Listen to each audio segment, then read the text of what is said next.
documents. Unredacted documents. Up to 29,000 pages of documents. Yeah, but the documents are useless if they don't have what the Conservatives want in them, right? That's the whole point. Someone hire this guy away from the CBC before they get to him.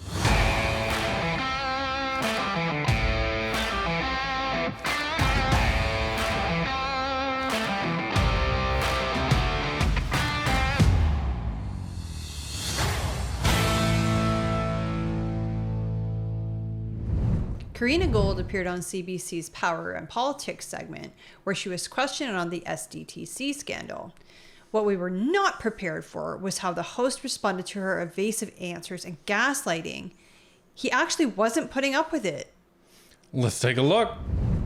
Today, the House of Commons is back for what's supposed to be its final stretch of business for the year. Instead, the House remains deadlocked for a 6-week by a privilege debate.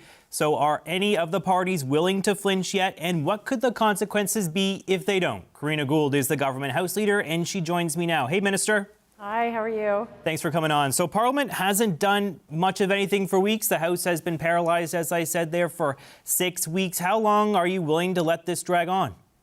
Well, look, as I mentioned today, the government has complied with the House requirement to submit documents. We've provided almost 29,000 pages worth of documents to the House of Commons. We've just done so in a way that respects the rights of Canadians, that respects police independence, and respects the separation of powers. So, you know, at this point in time, I mean, I think it's up to the Conservative Party of Canada to stop obstructing their own obstruction. I mean, they keep, bringing forward more obstruction measures, and to get this matter to committee so that we can move on with other business.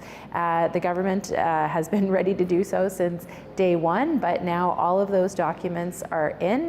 They're just in a way that respects Canadians. Hey, now, it's not just the Conservatives obstructing their own obstruction. The NDP and the Bloc are getting in on the concurrence motions as well. Yeah, I love how she's like pointing all blame at the Conservatives. When, hey, if you had a dance partner in the Bloc or the NDP, you could end this like now. But you don't. Nobody wants to dance with you, Karina. Right. The other thing you could do is, hand over the documents. Well, they did hand over the documents, no, didn't you hear? No, they didn't. 29,000 pages with black marks all over them. Like, give me a break. But yeah, and I bet they want to get back to work. I bet they really do. But it makes me wonder what on earth is in these documents that the government would allow this to go on and on and on, because it's very obvious that the Conservatives are not going to let up. So what is in these documents that they won't just hand them over? Well, very shortly, we're not going to be measuring this deadlock in the House in weeks. We'll be measuring it in months.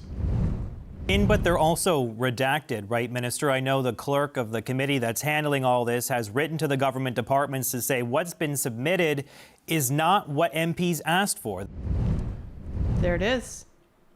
He said it. The R word.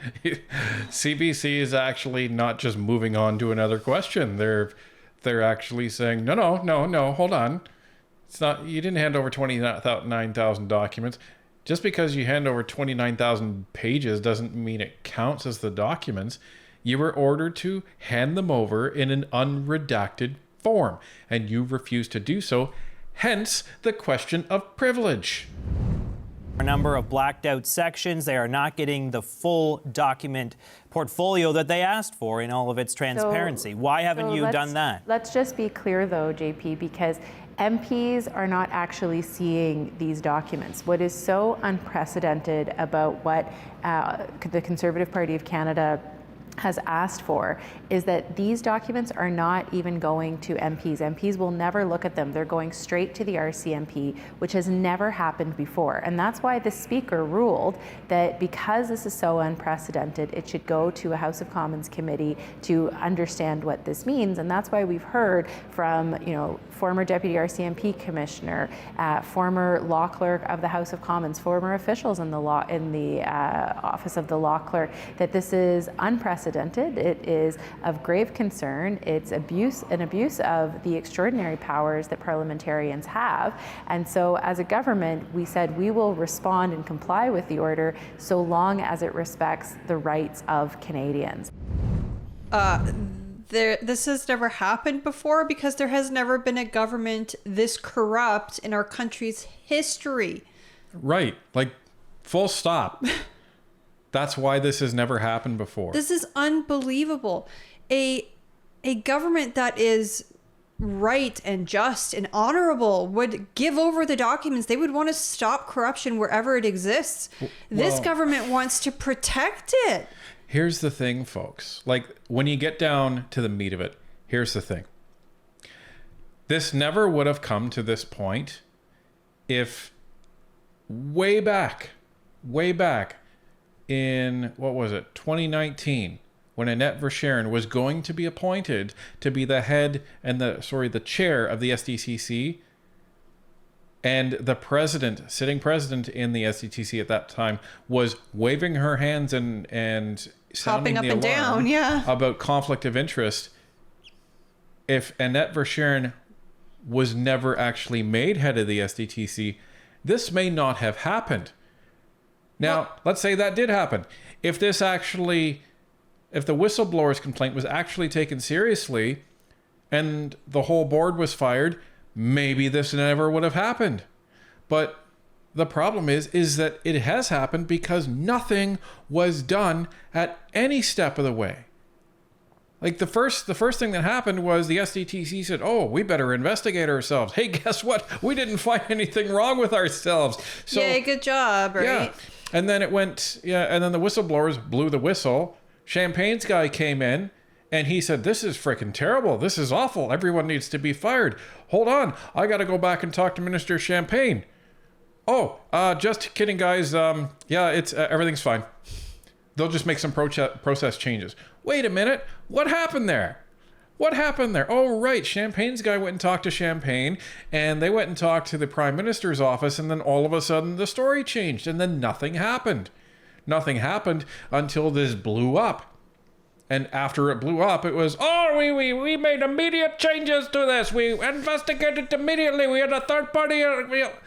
Come on. So this is where the Bloc, the NDP, and the Conservatives all said enough is enough. This is crap. There is clear criminal activity going on here. Time to send it to the RCMP. And now the Liberals are like, no. Right. The Liberals would rather seize the House this is going on 6 calendar weeks. It's been about 4 actual sitting weeks because 2 of them were constituency weeks. But that is a huge amount of time for this government not to be functioning. And they're not proroguing Parliament because they keep telling everybody how bad Stephen Harper was for proroguing Parliament. So clearly they can't do that.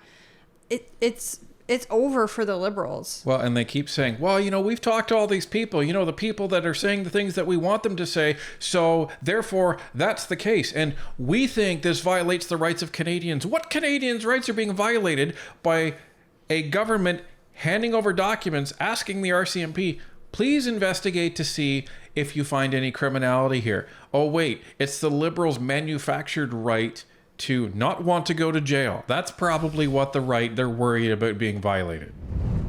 That is exactly what we have done. I think it's time for Conservative Party of Canada members of Parliament to stop playing these dangerous games with the rights of Canadians and to, move on so that we can get to the important business of governing for Canada. I bet you want to move on. Yeah, so please stop holding us to account because we want to continue with our corruption. Right, we don't like it. But you could also move on too, couldn't you, Minister? I mean, you have the power to shut this down this afternoon. You could just produce the documents they've been asking for weeks and all this would go away. That's what they've said. We have produced the documents, but we're not going to do it in a way that that attacks the rights of Canadians, and we're not going to do it in a way that compromises police independence. I think Canadians expect that everybody in this country should have access to due process, and what the Conservative Party of Canada is trying to do is to backdoor around due process, to backdoor around the rights of Canadians, and to backdoor around police independence. I don't think any of those things are happening. Karina Gould, let's talk about due process. Let's talk about police independence. Let's talk about backdooring. Let's talk about something called the SNC-Lavalin scandal. Let's talk about that, because you've actually denied justice the right to due process. You've denied justice the right to actually investigate. And you've completely compromised the independence of law enforcement. So excuse Canadians if we think you're full of it when you're talking about this in poor little me. And this is the problem. This is what Larry Brock talks about all the time when he talks about a two-tier justice system. Yeah. When it's the Liberals that are on the hot seat. Oh, well, you know, it's violating the rights of Canadians. Oh, it's cabinet confidence. Oh, and that would be violating this and that would be violating that. But if it's innocent protesters that are just protesting Peacefully, might I add? They get hauled into court and the government tries to throw them in jail. So forgive us if we're not putting up with it anymore. They're trying to direct police as to what and whom to investigate, and that is an extraordinarily dangerous precedent to set. And as a government, it is our job to stand up for the rights of Canadians, and that's exactly what we are doing. So these documents have been produced, they have been submitted to the House of Commons, who can, do what they want with them, but in a way that respects the rights of Canadians, respects due process, respects police independence, and respects the separation of powers in our country. So you outlined some priorities at the start of this parliamentary sitting. What impact is this logjam having on your legislative agenda? I mean, you've essentially been able to do nothing, right, since September. Well, we passed important legislation to devolve emergency management powers to Jasper National Park.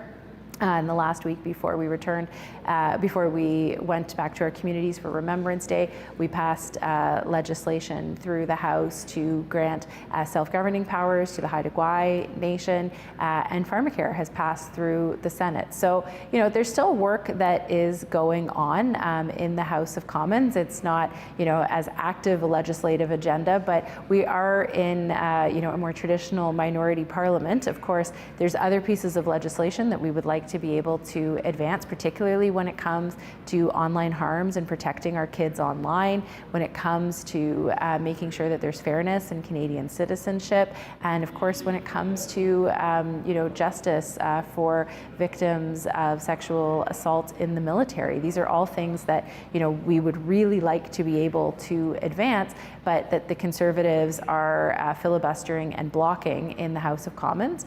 Today we put forward our supply bill, which is, the bill that outlines spending for this period.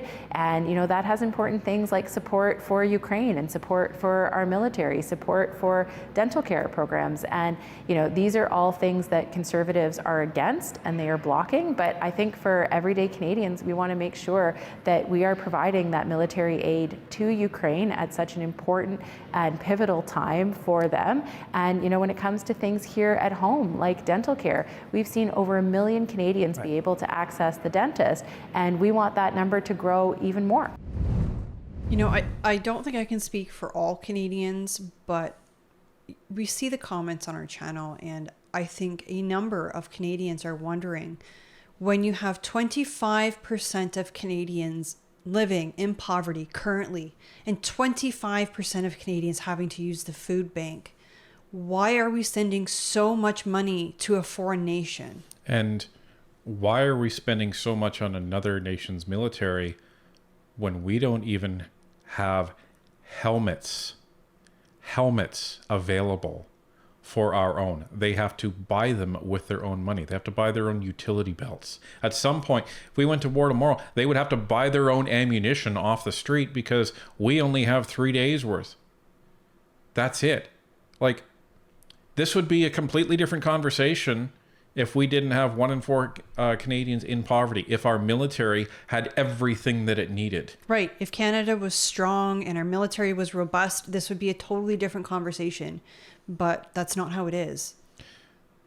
And notice how she's, trying to, pull on the heartstrings and make the Conservatives look like the big bad Conservatives. Oh, they're preventing us from actually helping and protecting our kids online. That's Bill C-63, folks. That's we the all know. censorship bill. We all know it's not that. Yeah. It's not that. And the fairness for citizenship, that is the bill that they're trying to make it so, it's less of an issue bringing family members who've kind of been grandfathered into the system. So that's what that's about. And the other things that she was talking about in terms of the work that they were doing, those weren't government bills, by the way, folks. Those were like emergency types of motions. Right, which, as we've discussed in previous episodes, if there is an emergency situation, the government can go to the speaker, outline what they want in their emergency bill, and it's up to the speaker to decide whether or not this is an actual emergency, and then they can debate the bill and vote on it. Well, and I don't even think the Liberals brought up Jasper. I think it was one of the other parties. So Could be. But this is the point, right? No non-emergency piece of government legislation is moving forward. Thank goodness. But you are telling me that not releasing the documents is more of a priority for you than actually acting on some of these priorities you just laid out, because you could take action on these. We have released the documents. He's getting feisty. Yeah, and you know what? This is exactly what we've been saying. What is in those documents that is worth protecting, that is worth hiding and worth keeping from the RCMP, that the government is willing to give up now over 4 weeks of legislative days in the House? Well, and I love this rebut because he's essentially turned her entire argument on the big bad Conservatives right back smack in her face, because he's like, so wait a minute. You would rather hold these documents and not release them than protect kids online? You would rather hold these documents, not release them, than, address fairness and citizenship? You would rather hold these documents online than actually get to your supply bill? That's your priority? And it was beautiful. This is CBC, folks. Like, that's shocking. Someone hire this guy away from the CBC before they get to him. Documents. Unredacted documents. Up to 29,000 pages of documents. Yeah, but the documents are useless if they don't have what the Conservatives want in them, right? That's the whole point. The Conservatives. Yep. Dude. 100%.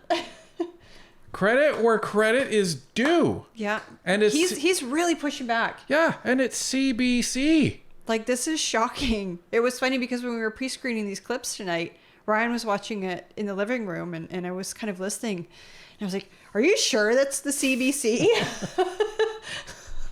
Had to check the channel name again, but yes, this is the CBC. This is how all journalism should be. Should be. 100%. 100%. Just like if it's the Conservatives up there, should be the same way. The problem is usually we see CBC give the Liberals the softballs, and, I don't even think the Conservatives are going to be bothered going on CBC anymore. So. I mean, we just put out a video the other day about how the CBC was twisting the facts to make the Conservatives look like partisan bullies, when really it was the Liberals. Yeah, they basically, it looked like they were handed a script from Sean Fraser and Justin Trudeau, and then they just wrote an article. Yeah. Aren't even going to see these documents at any point, because they didn't ask for the documents for themselves. They asked for these documents to go to the RCMP. That is not something that they should be doing, and I would hope that if they were in government, they would be acting the same way, because what they are doing is wrong. It is absolutely wrong what they are asking for. It is egregious abuse of power, and they need to stop playing these silly partisan games for their own partisan vendettas and allow this chamber to get to work and to support Canadians. There is only one party that is blocking things right now, and that is the Conservative Party of Canada. As a government, we have an obligation to protect the rights of Canadians. That's what people expect that we would do. Citizens in this country expect members of Parliament to protect their rights, not to flout their rights, and Conservative members of Parliament would rather play these petty games than do the good work that Canadians sent us here to do. That's disgusting. I can't believe she just said that. There is one party that's blocking Parliament right now, and it's the Liberal Party, because they are refusing to hand over the documents. All the other opposition parties voted for them to do so, and even the Speaker ordered them to do so, and they're still refusing. What are they hiding? Well, and listen to what she said, folks. She's calling a demand for accountability for potentially up to $800 million of your money, and to have that money returned. She's calling that a personal vendetta. Okay, well, if you call it a personal vendetta in the pursuit of justice and then in the pursuit of getting our money back, our hard-earned money that you've been frankly stealing over the last 10 years to fund your ridiculous programs and your ridiculous ideology, sure, call it whatever the heck you want. But understand that Canadians are listening to the words that are coming out of your mouth. So the fact that you're calling this a vendetta, it means that you don't take this seriously. Nobody in the Liberal Party takes it seriously that $400 million of our money was given to Liberal insiders, to their own companies. Well, the way that they keep pushing this narrative that it's the Conservatives' fault, it's the Conservatives' fault. I think Karina Gould and the rest of the Liberals think that Canadians are stupid, and we're not. Well, and again, she keeps saying, yeah, there's one party. Actually, if you really want to blame everybody, Karina, you should be blaming the Conservatives and the Bloc and the NDP, as we said in the beginning. Yeah, how dare they try to get justice for Canadians? Well, I'm sorry. Raise a motion of closure. Oh, you can't. Raise a motion of closure. Oh, right. Because the NDP have said, up yours, we're not touching that. And the Bloc has certainly said, up yours, we're not touching that. And it's not like the Conservatives are going to end their own motion. So you are literally standing alone. And it was really interesting. In screening some of the other clips for tonight, there were some reporters that were catching the MPs as they were coming in. And they caught one of the NDP MPs and they asked him, they said, so listen, doesn't the fact that there's a deadlock in the government right now, isn't that essentially a real-time indication that there's no confidence in this government? Isn't that basically a vote of non-confidence? Is the government in a de facto non-confidence right now, considering it can't get any work done in the House of Commons? That's an interesting question. But I don't have any clear answer. But let me think about it. Maybe does the NDP have confidence in the government? I mean, you guys could end this lockout or this. He was caught off guard. He didn't know what to say. Yeah. He said, that's interesting. I'll have to think about that, because he didn't have an answer, because it's true. It is absolutely true. Because if the House is deadlocked, then there is no legislation moving forward. That means the government is dead. That means there's no confidence in this government because they can't do anything. Right. And they're not going to give them the ability to do anything because they don't have the confidence that they will. So isn't that interesting? So you really will hold out. You will not relent on this. You are waiting submitted the Conservatives to act. This is how we bring this to an end. I mean, Canadians sitting at home are thinking they haven't done much of anything for 6 weeks and the government is letting this go on. I mean, is this what's going to play out over the next several weeks into Christmas? You are not budging. It's up to the Conservatives to fold. Is that what you're saying? Conservatives right now are obstructing their own obstruction. The Speaker was very clear when he first made the ruling that because this is so unprecedented, it should be sent to the Procedure and House Affairs Committee for further study. Expert after expert has said this is an egregious abuse of power. The Conservatives don't want this to go to committee because they know they are wrong, they know they have crossed the line, and they know that this is simply undemocratic and inappropriate and an abuse of power. We as a government are obliged to protect the rights of Canadians. We've provided nearly 29,000 pages of documents that have been redacted, but for privacy reasons, for charter rights protections reasons.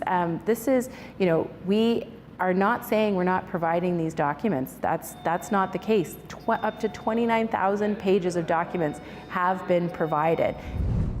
Okay, so let me get this straight. Officers barge into your house. Okay, we have a search warrant. We want everything. Okay, hold on. I have to redact a whole bunch of stuff. What? Yeah. For privacy reasons and for Charter of Rights reasons, I just have to redact a bunch of things. Get the hell out of the way and give me your stuff. The Conservatives need to stop playing these games. They need to stop obstructing their own obstruction because they're the ones that are filibustering their own motion in the chamber right now. They're the only ones putting up speakers. They're the only ones that are trying to waste time. And the rest of us want to be able to continue to advance important work for Canadians. False. The Bloc and the NDP are also putting forward concurrence motions so that they can extend the filibuster by 3-hour chunks.